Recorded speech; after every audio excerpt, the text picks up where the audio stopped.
Hi guys, welcome to RSK creations. ఇవాళ ఓ special machine మీదకి వెళ్దామంటే థ్రిల్లింగ్ గా ఉండాలనిపిస్తుంది కదా. కానీ ఈ మిషన్ లో థ్రిల్ లేకపోతే ఏంటి సీన్ అదే అనిపించింది. జాక్ సినిమా చూశాక నన్ను రా ఏజెంట్ల సీట్ లో కూర్చోబెట్టి బోర్ కొట్టించింది.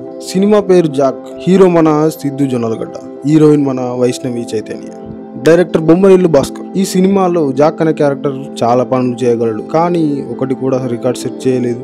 అతని డ్రీమ్ రా ఏజెంట్ అవ్వాలని. అయితే అయ్యాడా లేక అవ్వలేదా అన్నది మెయిన్ స్టోరీ. సినిమా స్టార్ట్ మాత్రం బాగానే ఉంది. ఓ ఇంట్రెస్టింగ్ సీన్తో హుక్ పాయింట్తో రన్ అవుతుంది. కానీ వెంటనే ఫ్లాష్ బ్యాక్కి షిఫ్ట్ అవుతాడు. అక్కడి నుంచే నెమ్మదిగా కథ డల్గా అయిపోవడం స్టార్ట్ అవుతుంది. ఇన్వెస్టిగేటివ్ స్పై థ్రిల్లర్ సినిమా అంటే ఒక టెన్షన్, వావ్ మూమెంట్స్, నెక్స్ట్ ఏం జరుగుతుందో అనే ఆసక్తి ఉండాలి. కానీ జాక్లో థ్రిల్ మిస్ అయిపోయింది. స్టోరీ ముందుకెళ్తే వెళ్ళింది, కానీ మనసుల్లో ఉండే ఎగ్జైట్మెంట్ మాత్రం లేదు. సెకండ్ హాఫ్లో అయితే ఓపిక పోయింది. కామెడీ కూడా మిగతా టైమ్స్ ఫోర్స్డ్గా అనిపించింది.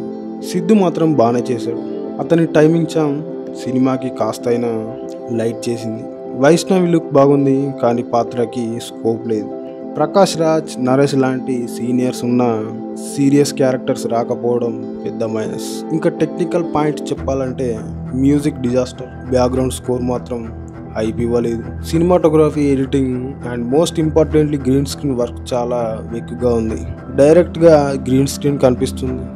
ఇంత చిన్న స్క్రిప్ట్లో మంచి ఎలిమెంట్స్ ఉండి కూడా వాటిని ప్రాపర్గా ఎక్స్ప్లోర్ చేయలేకపోవడం. బొమ్మరిల్లు భాస్కర్ గారి నుండి ఇది అసలు ఎక్స్పెక్ట్ చేయలేదు. జాక్ సినిమా కోసం చెప్పాలంటే ఒక పెద్ద డిసప్పాయింట్మెంట్ అని చెప్పాలి. థ్రిల్ ఉందని వచ్చి బోర్ అయ్యా. మీరు కూడా ఈ సినిమా చూసారా? అయితే మీ ఒపీనియన్ కింద కామెంట్లో చెప్పండి. ఇలాంటి హానెస్ట్ రివ్యూల కోసం మా ఛానల్ సబ్స్క్రైబ్ అయితే చేయండి. And thank you for watching.